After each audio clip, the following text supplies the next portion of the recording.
தமிழகத்தினுடைய ஒரு மக்கள் சக்தியாக தனிப்பெரும் அரசியல் இயக்கமாக இருக்கக்கூடிய பாட்டாளிகளால் உருவான நம்முடைய பாட்டாளி மக்கள் கட்சி மிக முக்கியமான ஒரு முடிவெடுத்து நம்முடைய பாரத பிரதமர் நரேந்திர மோடி ஐயாவுடைய கரத்தை வலுப்படுத்தி மூன்றாவது முறையாக 400 எம்பிக்களை தாண்டி நம்முடைய தேசிய ஜனநாயக கூட்டணி ஆட்சிக்கு வர வேண்டும் என்கின்ற ஒரு வேள்வியோடு களமிறங்கி இருக்கின்றார்கள். முதல்ல தமிழகத்தினுடைய இந்தியாவினுடைய தனிப்பெரும் அரசியல் தலைவராக திகழ்ந்து கொண்டிருக்கக்கூடிய மருத்துவர் டாக்டர் ராமதாஸ் ஐயா அவர்களுக்கு எங்களுடைய நன்றிகளை தெரிவித்துக் கொள்கின்றோம். நம்முடைய பாரத பிரதமர் ஐயா நரேந்திர மோடி அவர்களுக்கு, அதற்கு முன்பு ஐயா அடல் பிகாரி வாஜ்பாய் அவர்களுக்கு, பாரதிய ஜனதா கட்சியினுடைய மூத்த தலைவர்களுடைய அன்பை முழுமையாக பெற்றிருக்கக்கூடிய அற்புதமான தலைவர் டாக்டர் ராமதாஸ் அவர்கள். ஐயா அவர்களுடைய கனவு தமிழகத்தில் நிறைய புரட்சிகரமான அரசியல் மாற்றத்தை கொண்டு வர வேண்டும் என்பது அவருடைய பெரிய கனவு. ஐயா யோசித்துக் கொண்டிருக்கக்கூடிய பல விஷயங்களை மோடி அவர்கள் இன்னைக்கு செயல்படுத்திட்டு இருக்காங்க இந்தியா முழுவதுமே. இன்னைக்கு இந்த கூட்டணி ஒரு வலிமையான கூட்டணி. பாட்டாளி மக்கள் கட்சியினுடைய தலைவராக இருக்கக்கூடிய டாக்டர் அன்புமணி ராமதாஸ் அவர்கள் நம்ம பார்த்துக்கிட்டு இருக்கோம். நிறைய புதிய விஷயங்களை, அற்புதமான அரசியலை, தமிழகத்திலே மாற்று அரசியலை கொண்டு வர வேண்டும் என்று துடித்துக் கொண்டிருக்கக்கூடிய அற்புதமான தலைவர். இன்னைக்கு ஐயா சொன்னது போல 60 ஆண்டு காலமாக தமிழக மக்களுடைய வெறுப்பை மற்றும் சம்பாதிக்கக்கூடிய கட்சிகளுக்கு விலக்காக, மாற்றாக நம்முடைய வலிமையான கூட்டணி 2024 மக்களை நம்பி மக்கள் இந்த வலிமையான கூட்டணிக்கு ஆதரவு தெரிவிப்பார்கள் என்கின்ற முழு நம்பிக்கையோடு களத்தில் இறங்கி இருக்கின்றோம். அதனால் இந்த நேரத்தில் டாக்டர் அன்புமணி ராமதாஸ் ஐயா அவர்களுக்கு, அவர்களோடு இருக்கக்கூடிய கொள்கை சற்றும் கூட பிறளாத, ஆரம்பத்திலிருந்து இன்று வரை பாட்டாளிகளாக இருக்கக்கூடிய பாட்டாளி மக்கள் கட்சியினுடைய எல்லா தலைவர்கள், தோழமை சகோதரர்களுக்கு முதல்ல நன்றியை தெரிவிச்சுக்கிறோம்.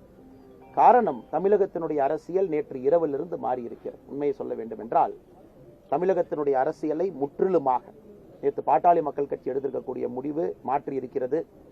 நிச்சயமாக 2024 மாபெரும் வெற்றி. 2026 தமிழகத்தில் நாம் அனைவரும் நினைக்கக்கூடிய அரசியல் மாற்றம் நிகழும்.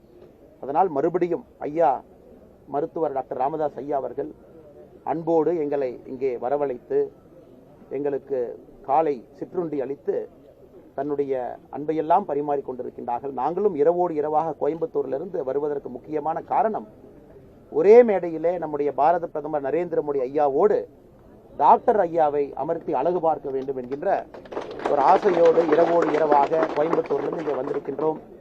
மருத்துவர் ஐயா டாக்டர் அன்புமணி ராமதாஸ் ஐயா இருவரும் தங்களோடு சகோதரர்களோடு சகோதரிகளோடு சேலம் என்று நடக்கக்கூடிய பாரதிய ஜனதா கட்சியினுடைய பாரத பிரதமர் பங்கேற்கக்கூடிய தேசிய ஜனநாயக கூட்டணியினுடைய மாநாட்டிற்கு வருவதற்கு இசைவு தெரிவித்திருக்கின்றார்கள். அதற்கும் நன்றி தெரிவித்து இங்க இருக்கக்கூடிய எல்லா சகோதர சகோதரிகளுக்கு மறுபடியும் எங்களுடைய நன்றி கலந்த வாழ்த்துக்களை, வணக்கங்களை தெரிவித்துக் கொள்கின்றோம்.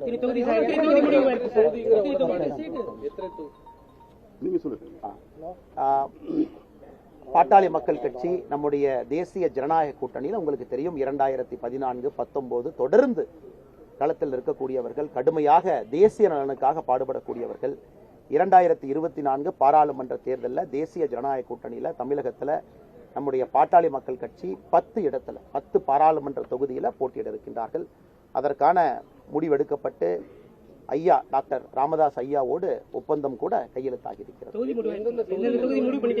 தொகுதிகள் எல்லாமே சொல்லுவாங்க. இன்னைக்கு முக்கியமான நோக்கம் சேலத்துல மாநாடு நடக்குது, அதுக்காக வந்திருக்கோம். எல்லாமே தகுந்த நேரத்தில் சொல்லுவாங்க. ஐயா, இன்னைக்கு நாம ஒரு அற்புதமான இடத்துல பயிற்சி பற்றை நடத்தி தமிழகத்திலே அரசியல் மாற்றம் கொடுக்கக்கூடிய அந்த அற்புதமான மண்ணில் நிக்கிறோம். அதனால வேறு எந்த அரசியலும் நாங்கள் பேச விரும்பவில்லை. காரணம், இந்த அரசியலே நீங்க பாக்குறீங்க, ஆக்கப்பூர்வமாக 60 ஆண்டு காலமாக மக்கள் எதிர்பார்க்கக்கூடிய அரசியல். அதனால அரசியல் கேள்விகள் இன்னைக்கு தவிர்க்கிறோம். நம்ம வெளியே பேசலாங்கன்னா இன்னைக்கு நாளைக்கு. அண்ணா இங்க பாருங்க, ஒரே விஷயத்தை திரும்ப சொல்லணும் அப்படின்னா, உங்களுக்கு தெரியும் இன்னைக்கு மருத்துவர் டாக்டர் ராமதாஸ் ஐயா அவர்கள் தேசிய ஜனநாயக கூட்டணியினுடைய மூத்த தலைவராக இருக்க போறாங்க. மூத்த தலைவரா அவருக்கு இருக்கக்கூடிய அனுபவம், ஆளுமை திறன், களத்தில் கிடைத்திருக்கக்கூடிய அந்த அன்பு தேசிய ஜனநாயக கூட்டணிக்கு இந்திய அளவில் வலிமை சேர்க்கும். தயவு செஞ்சு நீங்க தமிழ்நாடுன்னு யாரும் பத்திரிகை நண்பர்கள் பார்க்காதீங்க. இந்திய அளவில் வலிமை சேர்க்க போகிறது. இப்படிப்பட்ட ஒரு தலைவர் நம்முடைய மண்ணிலிருந்து உருவாகியிருக்கிறாங்க. அந்த தலைவருக்கு முழு மரியாதை கொடுக்க வேண்டியது பாரதிய ஜனதா கட்சியினுடைய கடமை. முழு மரியாதை கொடுக்க வேண்டியது எங்களுடைய பொறுப்பு. அதெல்லாம் நம்முடைய பிரதமர் அவர்கள் பார்த்துக் கொள்வார்கள். திரும்ப நம்ம பேசுவோம். எல்லாம் பேசுவாங்க. நான் பேசுவேன். தேங்க்யூ. சொல்லுங்க.